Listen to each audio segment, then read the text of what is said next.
Hi, everybody. Welcome to The Right Side with Doug Billings, perhaps one of the biggest shows that we've ever done, which seems hard to believe given yesterday's show with Simon Parkes. But we have today Charlie Ward along with Simon Parkes. A real honor for me personally and for the audience of this program. We're grateful to both of these gentlemen for taking time out to speak to us about the news and questions of the day. And there are a lot of questions and a lot of news coming down that not only impacts, obviously, the United States and its election, but the world with regards to this topic. So Simon Parkes and Charlie Ward, ladies and gentlemen. And Charlie, I'm going to start with you since we gave Simon a bit of a platform yesterday to introduce himself. The audience is familiar with him. Could you, Charlie, tell us a little bit about your background, how you got started in this, and what has brought you to this point? And take about a minute or so and feel free to fill us in on your background. Yeah, no problem at all. Thank you, Doug. Very simply, I was in the hotel business for many years and retired about 16 years ago, and used to change people's money when they were on holiday.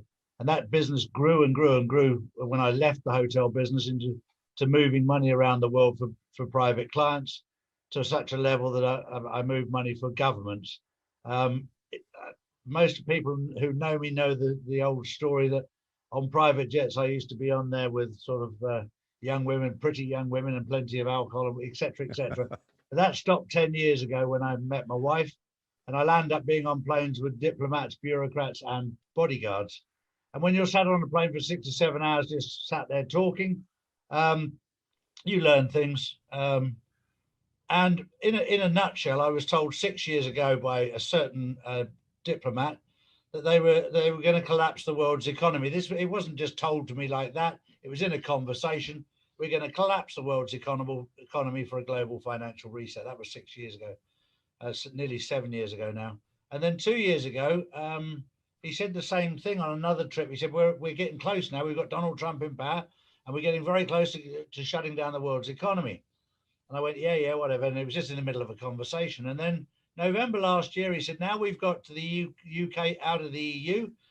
We're going to collapse the world's economy next year. I went, how are you going to do that then? He's going to wait and see.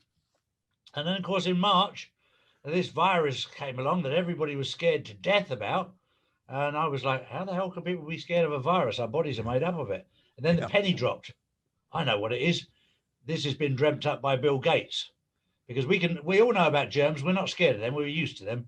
But when they came along with the virus, I went, he's used a computer term. So we're scared of the virus because of the computers. That's why. So that was a brilliant foil. And that I basically knew this was going to happen right from the start.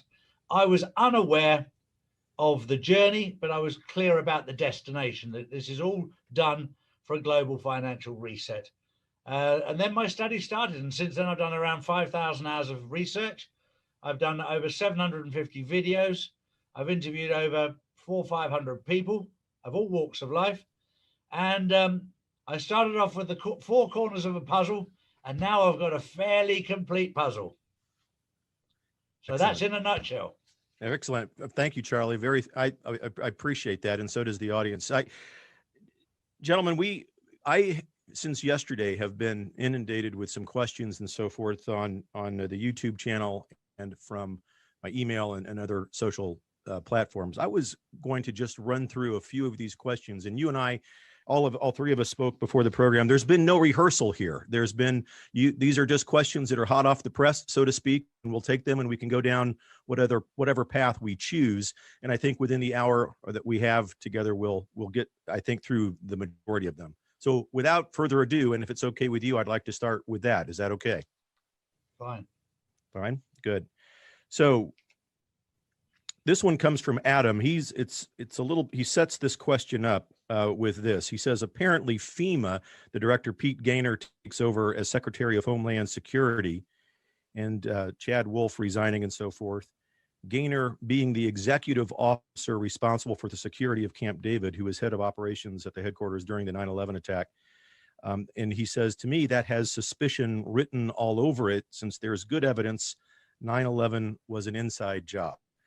Trump, and I don't have a personal opinion about that necessarily. Maybe I do, and we can talk about it, but that's Adam's point. And then he says, Trump has given the go-ahead to build over 800 FEMA camps across America. Why has he done this, do you think, is Adam's question. Simon? Sorry, Charlie, I thought you were still searching for the piece of the puzzle, the little corner bit, you know, in the left-hand corner with the blue Yeah, sky in it. the primer. I found it. It's called Simon Parks. Hello, Doug.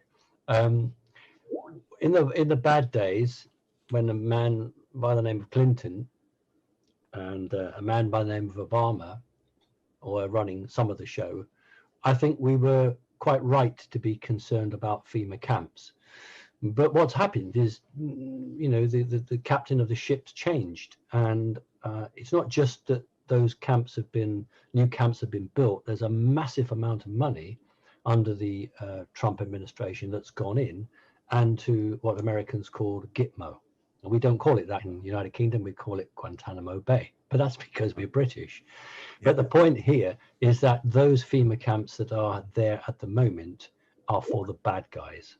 They're not for the good guys. So you shouldn't have any concerns. You know, if you've seen regular armed United States soldiers on the streets, you shouldn't have any concern. But 193,000 arrest warrants ready to roll. You're going to need those FEMA camps to put these people in.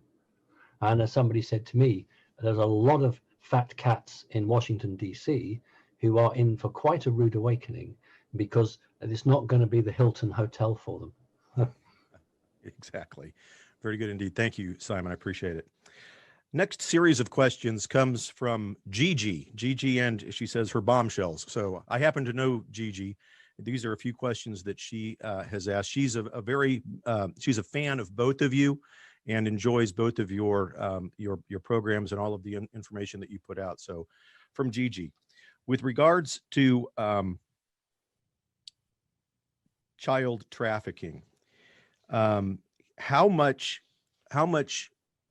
of this topic of child trafficking in general will be part of any of the next rounds of arrest, and how deep or high, should I say, does it go? Does it go to the highest echelons of the U.S. government, the celebrity class, etc.?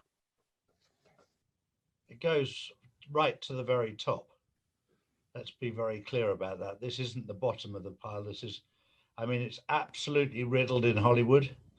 I have 2 AAA list stars from Hollywood that I speak to on a daily basis, who give me insight as to what's going on. Both of these people have been in the presence of people at the highest level who've been involved in this business. And they're using me as a mouthpiece on the basis that I don't mention who they are. They're giving me an awful lot of information. And this isn't hand-me-down information. This is information that they have been there in the presence and seen it firsthand. And you don't need to be a rocket scientist, and I will name names on 2 people, because if we are talking about Oprah Winfrey and Ellen DeGeneres, have both had celebrities on their show promoting facial creams made of child foreskins, human parts of the body, and I don't understand why nobody for the last 5 years has challenged that. When it first came out, I was disgusted. My first thought process was, where on earth are they getting these living organisms from? And they were very, very open about it. They were marketing it. Adrenochrome was right in our faces, and still is, even down to the fact of Google operating system. The platform is Chrome. The operating system is Adrenal. And it's right in front of our eyes. It's in what we call plain sight. And we've just like, really? Didn't know that was there. Wow. It's right in front of our eyes, and we have not seen it. And it's riddled within Hollywood, within this super rich circles. And when I say super rich, I'm talking about, we've all heard about the island that Epstein has. Let me assure you of one thing. It's not one island. There's about 10 or 12 islands that are contaminated in that part of the Caribbean. Biden has his own island. Nobody's talking about that. And this is what really annoys me with journalists. They pick up on some of the most pathetic stuff. I'm not a journalist. I'm a 60-year-old father of 4, grandfather of 4, trying to seek out the truth. I'm not qualified as a journalist, but I found out more about these islands. And I tell you what, the guys that I'm talking to in Hollywood right now, 2 of these guys have visited those islands and left in a hurry when they saw what was going on. And they've had threats against their life if they ever open their mouth about what they saw. And when I say what they saw, I can tell you that one of these people has actually been in the presence when they've sacrificed a child and then decided to consume the child. Oh, my Lord. Yes. Charlie, frightening. Oh, my Lord. Frightening is a complete understatement. Yes. And these people are using me, because I've got bollocks bigger than most people, to stand out and tell people exactly what's going on. Because if they want to come and kill me, I don't have a problem, because I can go and be with my firstborn son who I lost 11 years ago. And because I've got no fear of death, I'm prepared to stand up and tell the truth. And I don't care. But I will make sure the truth gets out there. Yeah. And I know that these people who were there are not lying to me. Okay. Point. And I believe you. It's thoroughly abhorrent. I think it's demonic, obviously. Terrible. Okay. Again, from Gigi and her friends, apparently Janet Osabard, if I'm pronouncing that correctly, was on one of the programs and talked about the Video Cabal series. He's starred in a platform. I'm trying to catch her tail of the question. About 40 different people who are truth seekers. It sounded like he called this club or this platform the Dasara Club. Can either of you please speak more about that? Okay, well, Janet Ossenbard was on my show the other day, and she's a person that I would highly recommend that you look at her collection. She started off with the first series of videos, The Fall of the Cabal, and they've started taking her down off YouTube, so she's now on BitChute, and they're an amazing group of videos. And then she's done the sequel, which is 17 videos, but only 7 of them were completed right now. And I made mention to Nasara and Jasara. And Nasara is the national, Jasara is global. Okay. It's to do with the changing of the financial system from the old financial system, which is a SWIFT fiat currency system, to a new digital, not solely digital and notes and coins, but it's a system that is not contaminated. And it's not just a financial system. There's a lot of parts. Nasara was supposed to be coming in 1963, and JFK was due to bring it in. And when they found out he was going to bring it in, they killed him. And that was the first time they were going to change the old corrupt financial system, which is basically currency backed by fresh air rather than backed by gold, to a legitimate good system, which the new system will be backed by gold. The second time that they tried to bring in Nasara and Jasara, conveniently, they collapsed the Twin Towers in New York on September the 11th to stop that happening. In very, very simple layman's terms, the whole world at the moment is governed by a law, which is the law of the seas, whether you want to call it admiralty law, maritime law, civil law. It's a law of consent. It's at a level way below the law of God and common law or constitutional law. Constitutional law and common law is mandatory, whereas the laws we're under at the moment are by consent. And this is why a policeman, when they come and talk to you, will ask you if you understand. That means, do you stand under me? Which means, do you give me consent? The minute you say yes, that you're giving them consent, which means that they can rule you by consent. So the fundamentals of the Nasara Jasara, and I would recommend to anyone to Google it, Nesara or Gesara. Google it, do your research, and basically it changes the laws. It does away with debt and the corruption that it is. I just wish I'd thought of it first, that you could print money and give it out to people and then demand it back with tax and interest. It's one of the most corrupt systems you'll ever see, when the penny drops. Well, this is a good segue to a question that comes not only from Gigi and her friend, but from David and a gentleman by the name of Sam. And they're asking for you to explain to us the entire BlackRock issue with the United States Treasury and how it might affect a global Treasury. Specifically, do you expect any U.S. banking system disruptions in the current coming days, whether it's deposits or ATM machines? What about credit card issues and so forth? What about BlackRock and its impact? I understand that it owns over or almost half of the entire world's currency. Do you want to answer that one, Simon? What I'll do is I'll answer some of the first questions. I thought they were more up my street. You're the man that travels with the gold, Charlie. I think I'll let you do that. All right. With regards, go on. You start off then with that. Yeah. I wanted to say that there's a guy called 07 or something that's causing a bit of a stir, and some of what he said actually is accurate. Some of it I don't agree with. But he talked about the religion in Washington, and he said there were priests, etc. But he couldn't bring himself to say the word satanic. And, that's the problem here, that a lot of people, whether they're lawmakers, whether they're, police officers, whatever they have been hooked into a religion, but not a religion that's represented by a church overground.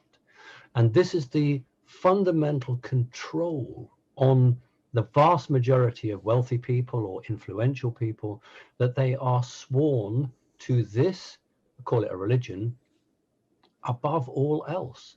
And for those of us normal people, like Doug, us, and your audience, it is hard to come to terms with an environment that approaches a up-and-coming businessman and says, if you join us, we will make you a billionaire, but the deal is you've got to give us your children, and they become our property. That keeps you on side, and we'll enhance these kids. And that is something that's been going long before Walt Disney started to do his cartoons. It goes right back to the priests of Egypt. It goes right back to Sumerian times and beyond that.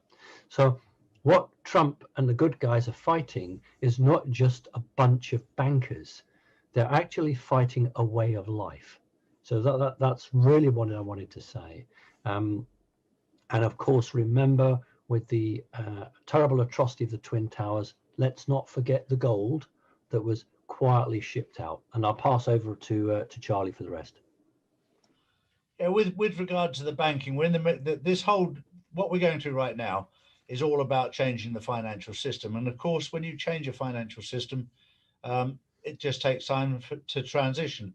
I know factually that the new quantum financial system started operating on the 1st of August, but they're currently moving a lot of instruments across from the old fiat, from the old SWIFT system onto there. But what Donald Trump is doing is making sure that he doesn't move corrupted money across. And there's an awful lot of corrupted money on the SWIFT system in financial instruments. And I'll be honest with you, most of it is corrupted, because the whole SWIFT system is a cesspool of dirty, filthy, dirty money that these guys, I think we worked out the other day that less than 5% of the money is actually clean on that system. 95% of it is absolute, and it all belongs to the Phoenician families. It just goes round and round and round in circles, so that if you think you're actually making any money on the stock exchange, it's just numbers on a piece of paper. It's never really your money. Charlie, do you know how, if at all, the stock market will change globally? Will people's mortgages, will people's debts be wiped out? Specifically, my understanding is that there will be forgiveness of debt, and there will be the mortgages will not exist in the future because it's a corrupt system. The word mortgage is death pledge. That's what the meaning of the word mortgage is.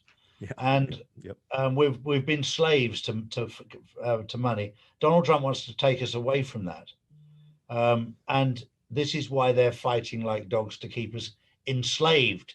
Yes. Most people are completely unaware that they're not actually regarded on this planet as a living soul. They're regarded as a corporation, as a commodity, and they're being Mhm. traded from day to day. Yep. And most people have never ever got their birth certificate. In fact, 99.99% of the world never seen it. You get a copy of. If you actually got your birth certificate, yours now, Doug, Yep. and looked at the back of it, your genuine one, you'd see stamps from all over the world where you've been traded. You've probably been traded for 7-8 million US dollars in your lifetime as a commodity, as Doug Billings in capital letters. That's why your name is in capital letters on any legal document, because you're capitalized. My goodness, fascinating. I mean, it's you both clearly, and I've seen evidence of this just over the last couple of days, having spoken with Simon. You both are railed upon. Many of your critics out there, you know, this kind of information is nuts. But for those of us who are genuine, who want to seek the truth, find the truth from multiple sources, sometimes multiple competing sources of information, I don't see that as a bad thing. How have you, over the years, both of you, combated the criticism? And how do you, when you see someone who's genuinely a good person but doubtful of all of this information, how do you begin to convert them to the truth? It's never easy. No. The easiest thing that I do is it's almost my tagline is I'm not the Messiah, I'm just Charlie. Yeah. What I've done is I've done some research. The differences between myself and most people in the world, and also Simon and most people in the world, is we've done thousands of hours of research. So our judgment is based on a serious amount of research, and we're normally competing against people that sit in front of a television. Yes, right. So it's a bit of an unfair contest, and they sit there and go, "Well, I've started doing some research. I've moved from CNN to NBC, and in England, I've moved from the BBC to ITV." Yeah, You just go, really? Right. Well, so Sky Simon News, don't forget. Sorry? Sky News, we can add that one in the mix. Yeah. But right. Simon and I have done a serious amount of hard work in researching stuff, and I think Simon will admit the same as I, that when we started doing some research, we felt pretty sick when we found out that how misled we've actually been. Is that right, Simon? You're on mute. Yeah. No, it's all right. I just keep the mute so when the cats decide to make noises, that you guys are not going to be disturbed. A lot of people, first of all, will not. I know a lot of your audience, Doug, they're really with it, but there might be new people who have been joined, and they might not have the knowledge that your original group might have. And the question often might come up is, how on earth do you make money off a person on a birth certificate? I just wanted to quickly explain that if you have a car in, it doesn't matter whether you're in America or Britain or anywhere else, you have to insure that car. Well, part of that is your zip code. And so if you're in a high crime area, the insurance on your car is greater. And if you're in a low crime area, your insurance is cheaper. So what they'll do with birth certificates, they'll look at the father, particularly the father, but not exclusively, and they'll say, what job does this guy do? What is it, middle class? Is it upper class? We're talking from a British perspective now. Is it a blue collar worker? Yep. Does the person own their own home? And they'll project that individual as to what he or she will achieve in amount of money. So let's say you're going to go to Harvard or Princeton, and you're going to make a really good job as a lawyer. So they will say, this is a good asset. We're not going to trade this person at the end. We'll trade them now and on a 5-year limit, and we'll get them back. Then they've got what they call bad debt. So this is somebody who's coming from a broken home, somebody who's just a one-parent family, and they will offload that debt and bet against it. That's exactly what they do in the stock. So I wanted to just explain that, because people will say, how on earth can you make money on people? So I wanted to do that point. In terms of I've been going now this is my 11th year now. And when I go right back to 2009, 2010, when I first started, I was under no illusion how I would be dealt with by the established media and people who weren't believing. So when I went public with a lot of experience to do with UFOs, to do with my own family background, I went public before I stood for election. I'd been elected prior to that, but I hadn't decided to go public. But I decided in 2012 that I would restand. I've been invited to stand back as a lawmaker. So I went public 2 years beforehand so that nobody could criticize me and say, oh, well, if we'd known who you were, we would never have voted for you. And I was elected, although my videos were out there and it was well known.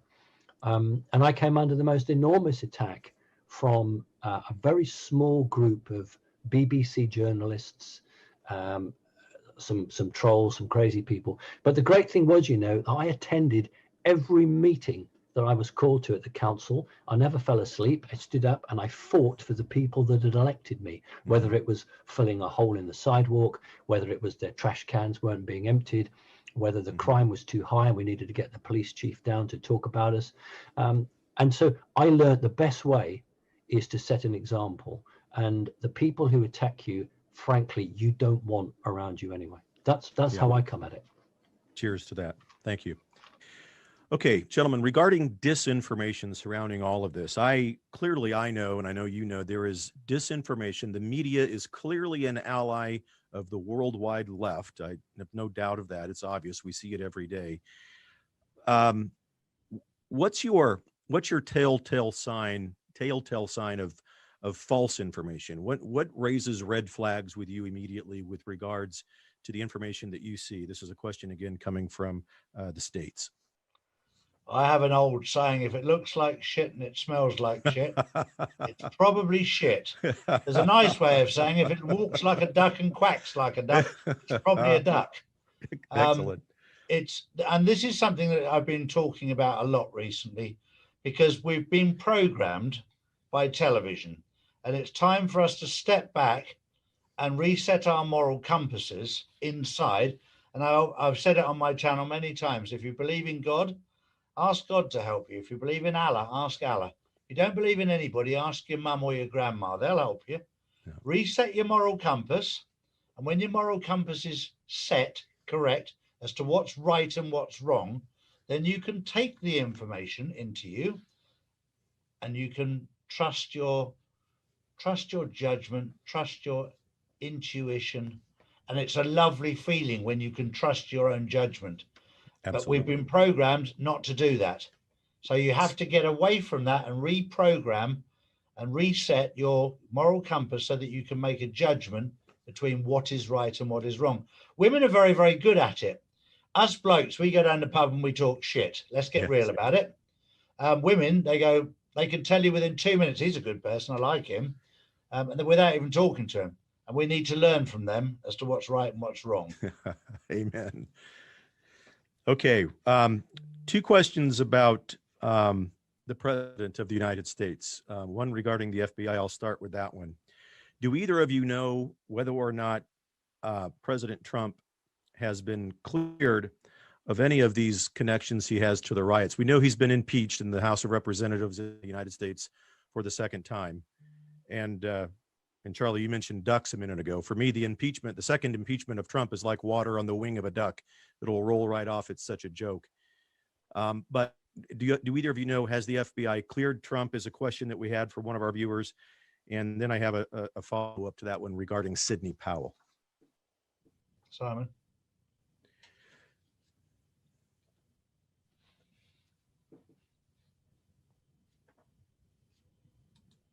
Just lost you there a minute. Right, the FBI won't clear Trump until Trump clears the FBI.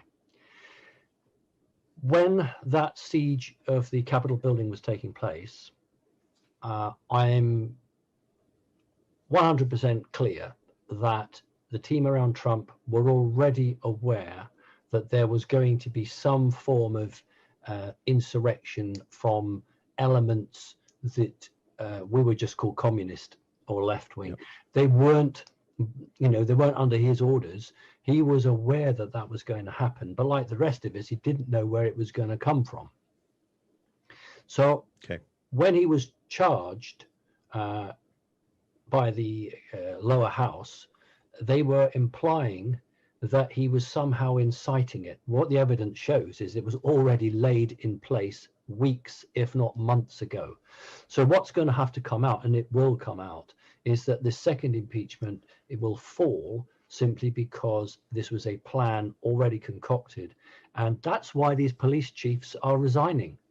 That's why they're resigning, because, and if you look back to my podcast that I did either on the 6th or the 7th, after it, I said there was a deal done with the police and the security guards in the Capitol building to be thinned out and to let them in.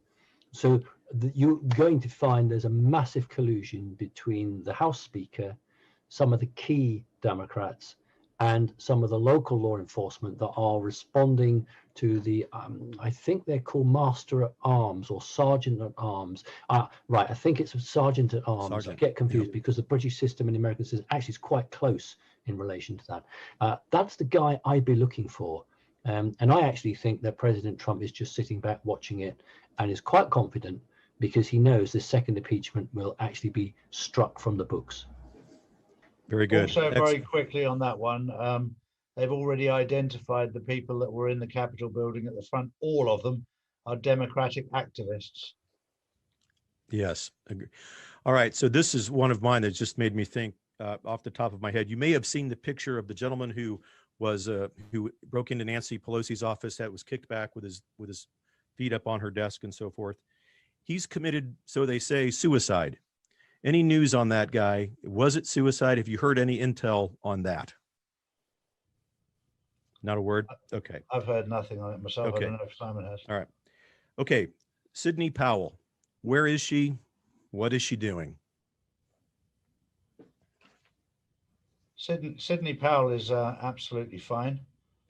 She's being kept out of the firing line at the moment. She's very, very safe. They're sitting back at the moment and watching what's happening. They know exactly what. You have to understand that Donald Trump at this moment in time has a handful of ace cards and a handful of picture cards. And at this moment in time, he hasn't had to use any of them. He's just sat there, and Sidney Powell is one of those cards that at the moment they're just waiting for them to run out of bullets. It's a bit like a boxer who's throwing all his punches and he's now running out of power and he's running out of punches. They're letting the Democrat Party and all of that side just punch themselves out before they do anything. And all they're doing is they've just pulled back and they're waiting to strike. They're ready to strike, but one thing they won't do is they won't change the timeline. They'll stick very firmly to the timeline that's been laid out, and they'll let them punch themselves out. And to reiterate what Simon and I spoke about the other day, Sidney Powell is a military attorney, and military tribunals may well indeed be in the future for some of these key players. I just want to make sure. She's the only person that's actually allowed to handle matters of treason in a military court. Okay. All right. Now, a related question with regard just quickly, just want to add that there's yes. Just quickly, there's another reason for this, is because if the action was taken too quickly, you wouldn't catch everybody. What's happening now is people in the Republican Party are now breaking cover, and this is gold dust, because it's actually showing how far the corruption is, who, where, what, and when.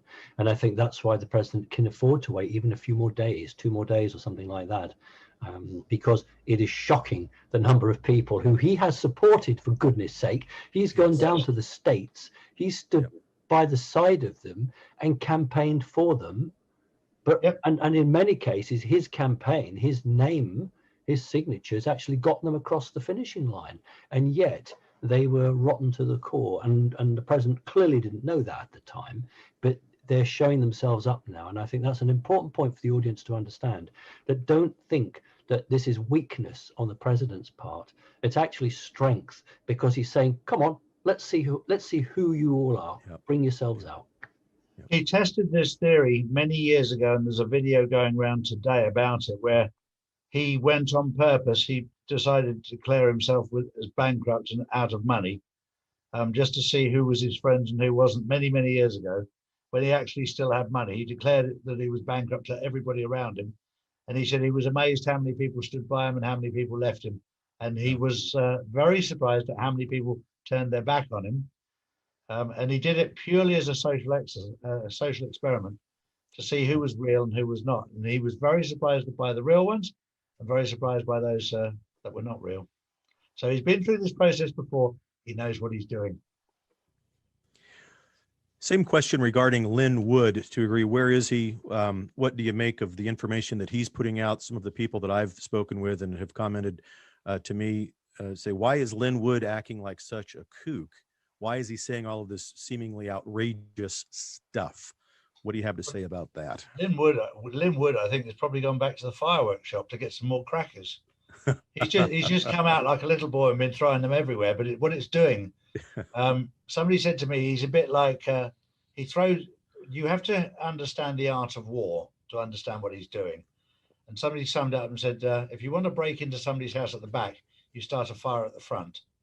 And that's what Lynn Wood has been doing. He's been sending off crackers all over the place to distract from what's going on behind the scenes. And he's done an amazing job. And I take my hat off to him. Excellent.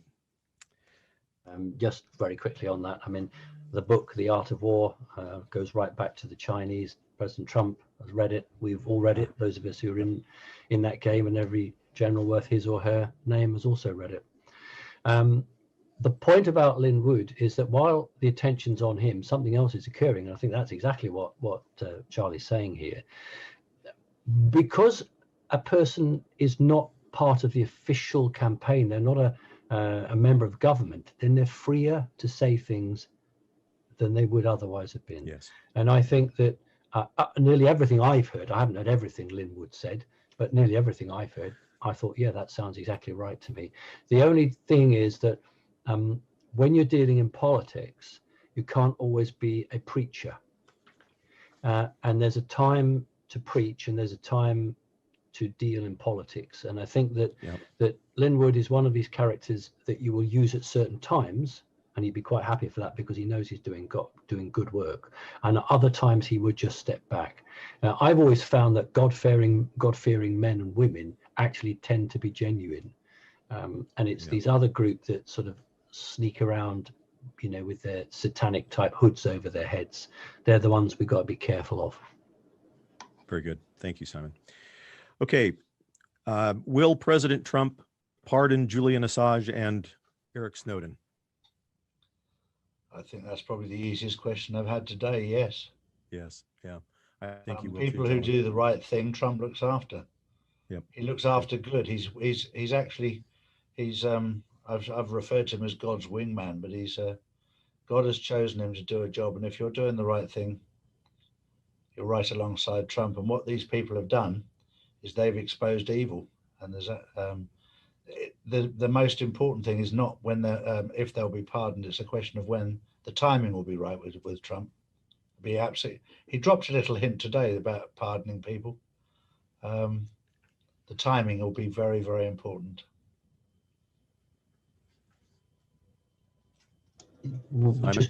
Just on that,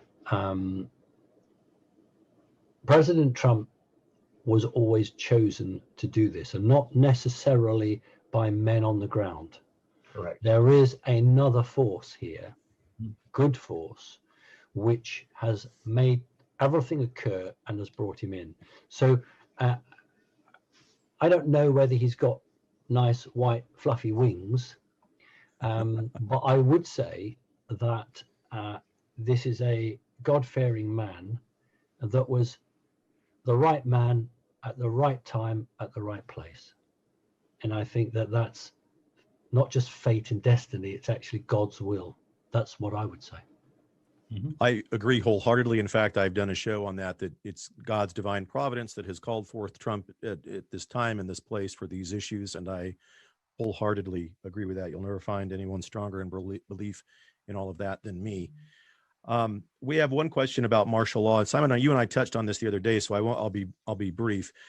And verify what I'm telling you is the truth. With regards to martial law, we won't likely see martial law in Kansas City in the middle of the United States. However, we may see it on the coasts and in the high populated areas where the primary targets, so to speak, are located. So martial law, the question is, will martial law affect our entire democracy and our population? And if so, how? So I don't think so, but what do you gentlemen think?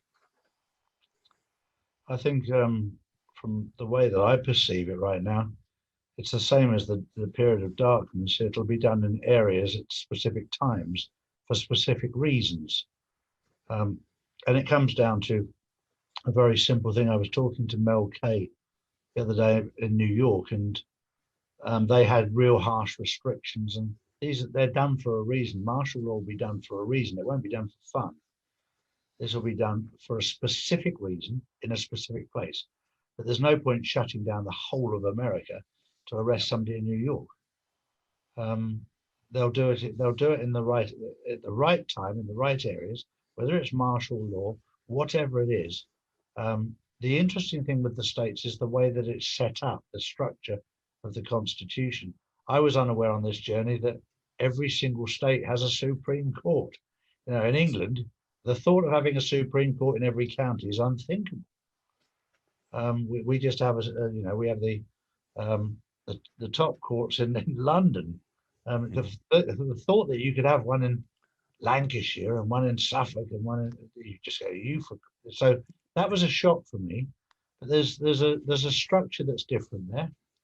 And it's the same, we're having it in Spain right now, where suddenly we're getting really harsh lockdowns in specific areas.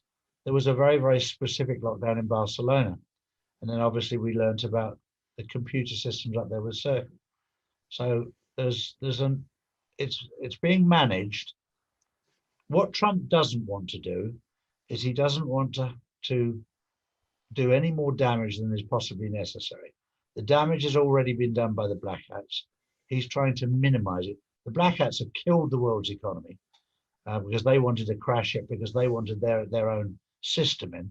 And he's tried to manage it as best he can.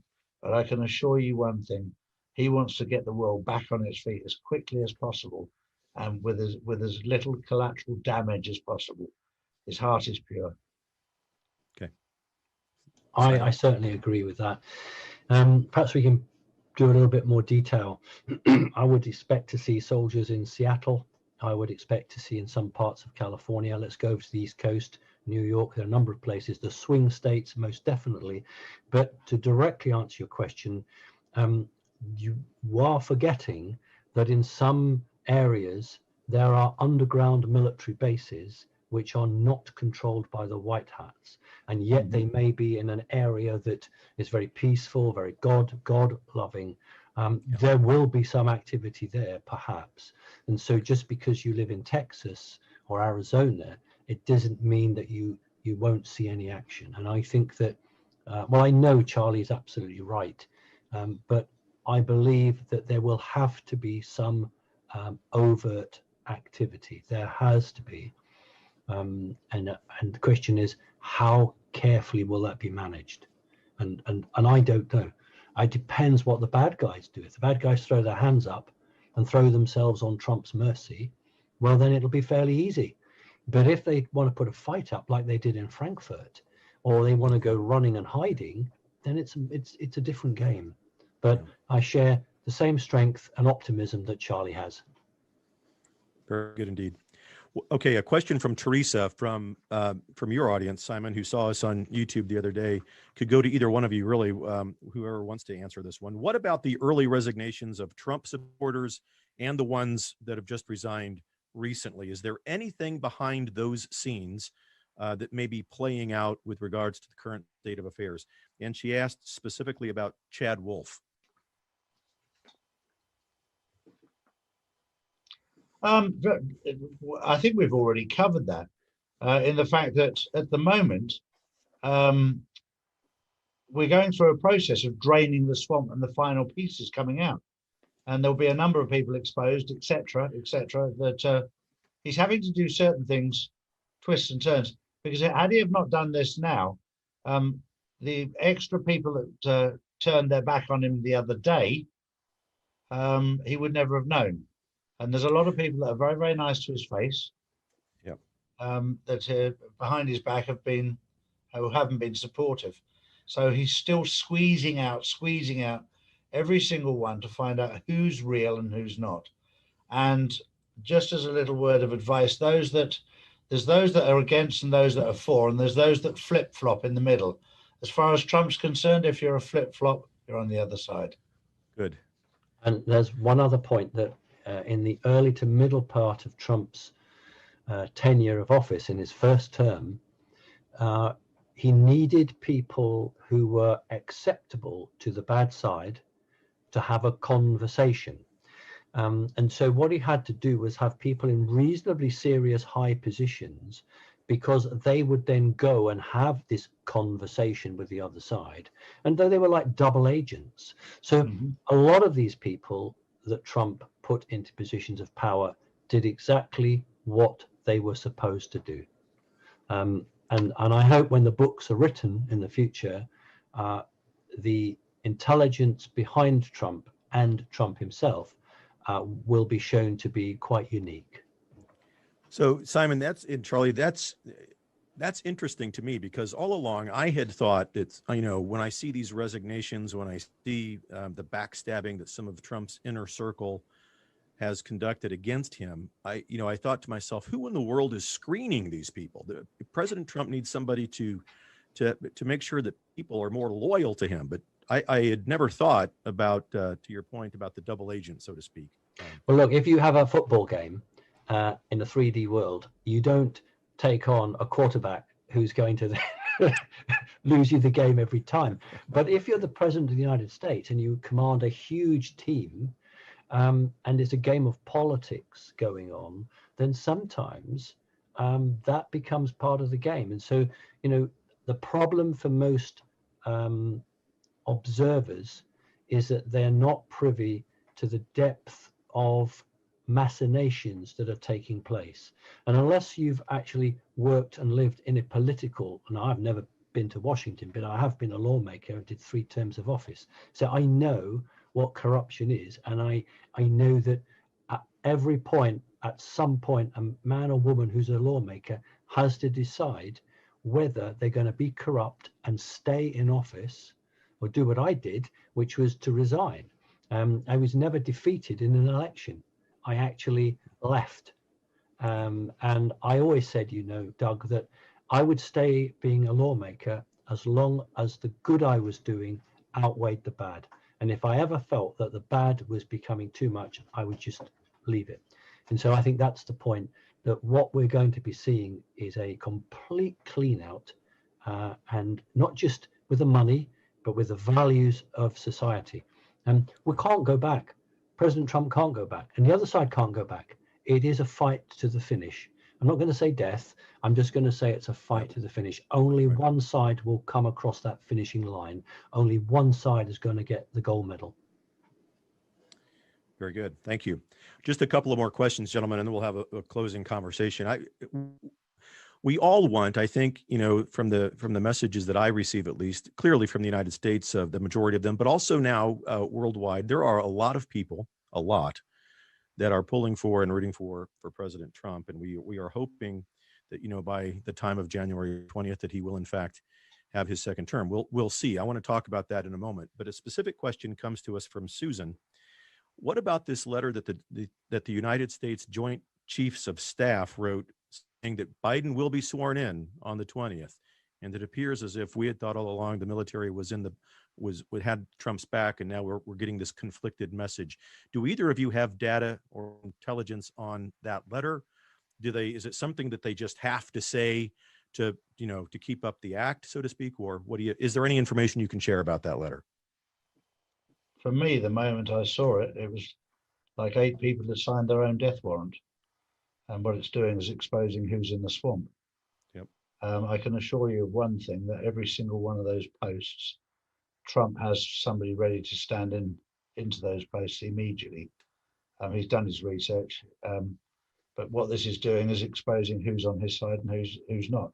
Had he have not done what he'd done, these people would not have been exposed. He's needed to do this to expose everybody. Okay. Simon? That for me is the hardest question. That is the hardest question. I think it's the level of blackmail is such that you begin now to understand as an audience just how all controlling it really is. For a general who is supposed to swear to the commander in chief and yet is not, that actually is difficult. And I think that it's a terrible shame, but it's also an indictment over the last 50 years how America has changed. And as Charlie said, you know, there'll be a ton of people ready to move up into their positions who are, you know, good, loyal patriots. To some extent, maybe a general feels that he or she has to sign this, because to do anything other than that is to go against the Constitution. But you know, if I was that general, I would have been out on vacation that day. My signature wouldn't have gone on a paper. Yep. Okay. All right. One of the last couple of questions here from a countryman of yours, Ian from Wales, wrote in and wanted to know about your British government and the entanglements in this. Will there be any British government members arrested? Question from Ian. About 95% of them, yes. My goodness. The difficulty that we have is that Britain is little America. You have the same aspirations, but not the same material ability to get to it. It's always why many people leave Britain and go to another country, actually. I think that the shocking thing, I know you're coming to an end now, Doug, but I think the shocking thing for the vast majority of people is 2 points. One, child trafficking. That's going to be the number one big one. And the second number one big one is a number of people, household names, for whatever reason, are shown to be against the people, and that is the hardest thing for people to swallow. And I'm quite moved, because I don't want anyone to say my whole life has been for nothing, or my whole life is wasted, or how did I never see this? And my answer is, look, these people have been doing this for thousands of years. They're very clever. The fact they tricked you doesn't mean that you're stupid. It just meant you were very trusting. You were just too trusting. And those, you know, that will see the light at that point, they will wake up and they'll be just as great as everyone else. But I'm very aware that when this truth hits, there's going to be a disconnect. It's almost like people will stop going to work. They'll stop driving the train, they'll stop driving the bus. They'll just sit at home and thinking, and they'll be there for hours thinking, what's happened to my world? And that's why, you know, I said to Charlie and now you, Doug, that what we're doing is important, because we have to keep things going, because there's a better future coming. And that's my main concern, that when the truth is really got out there, the shock, you know, there are people who haven't a damn clue. And there are going to be lots of God-fearing people as well. And they will say, I put my trust in that person, I put my trust in that government. And that's of a concern to me. And I would rather that we went through that and we got everybody who needed to be got, than spare people's blushes and spare the pain and let half of them get away with it. No, I want the whole thing done. I know Charlie does, and I know you do, Doug, as well. Yes. There's also been an awful lot of explosions in the last 10 months in the United Kingdom, and 2 in the last week, 1 in Essex, 1 in Cambridgeshire, and also 1 in Kent 3. And people are going, hang on a sec, we can't be having all these earthquakes. They're not. Yeah. It's one thing, and I'll mention this, but I'm not going to go into detail because I'm not allowed to. There are many, many tunnels in the United Kingdom that we use for the wrong things. And it's one thing to rescue people from there. It's another thing to disable them so they can never be used. And I can assure you that the explosions in the UK are disabling these underground military bases. My goodness. Okay. Interesting. I want to agree with Charlie. Some of them actually are the tunnels that link the bases. Yeah. It's interesting, we don't have the resources, but if you could get a team of 100 people and you would interview, you would get this sound that started in one area where they hear it. And if you went linearly you would find you could time it from the different people's reports that explosion or implosion occurs in one place and it travels along the tunnel.